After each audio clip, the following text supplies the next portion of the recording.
Welcome back to Love Sport. Michael Steven is a superstar in the South African motorsport circles. Not only is he a multiple SA champion, but he's somewhat of an engineering genius too.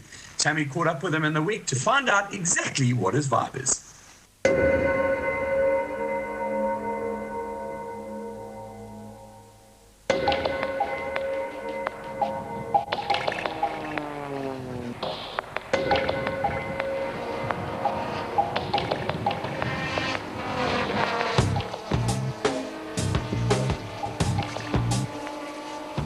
He's a remarkable young man balancing a successful career in motorsport with a successful career in engineering.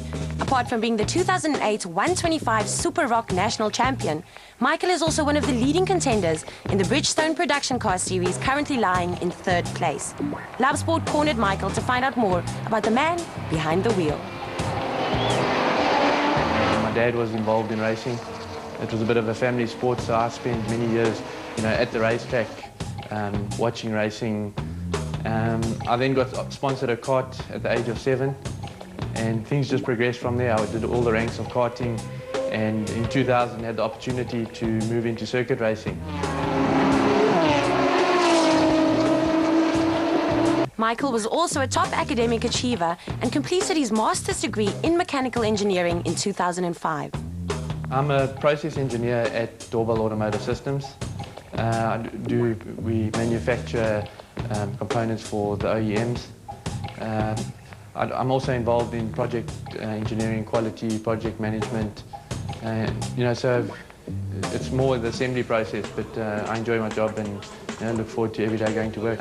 Racing is pretty much a weekend sport.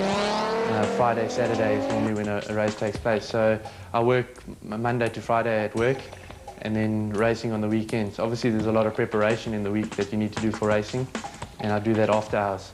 But yeah, it does get busy, but with a bit of planning, it's not too bad.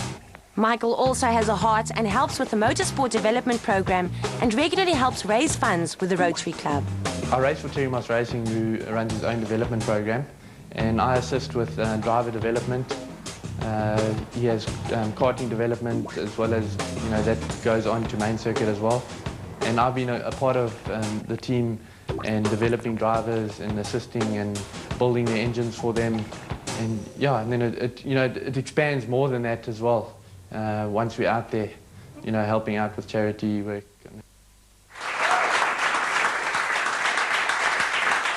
Michael Steven joins us in the studio. Good to have you with us, Michael. That's a fast-paced life. How do you really fit all of that in? Yeah, it's really difficult, but doing something that you love, you always make a plan to fit it in. And obviously motorsport runs deeply, not just in your veins, but in the family. Yeah, they call it petrol in the veins. I think that's what a real petrol head. Yeah. Before we get talking about the racing, what is a process engineer? Tell us what your day-to-day job really is. Well, it involves a lot. As I mentioned earlier, that we produce different components for the OEMs, and it involves designing the line, the layout, or manufacturing fixtures and jigs, and it's a whole variety of things together: project management, quality management, and just assembling all of that together so that at the end of the day the customers get a good part, and we supply them on a good, timely basis, and they're happy. It's obviously a job in which you have to be fairly analytical. Do you bring that same analysis type of look to your racing, do you think? Yeah, most definitely. There's a whole lot of different approaches, problem solving, 5Y techniques, and FMEAs. It's a lot of jargon, but they go hand in hand. Engineering on a race car, engineering at work, we use a lot of the same processes. You started racing at the age of 8 in the junior go-karts. It's amazing how many people start in go-karts. Most of the Formula 1 world champs started that way and then worked their way through.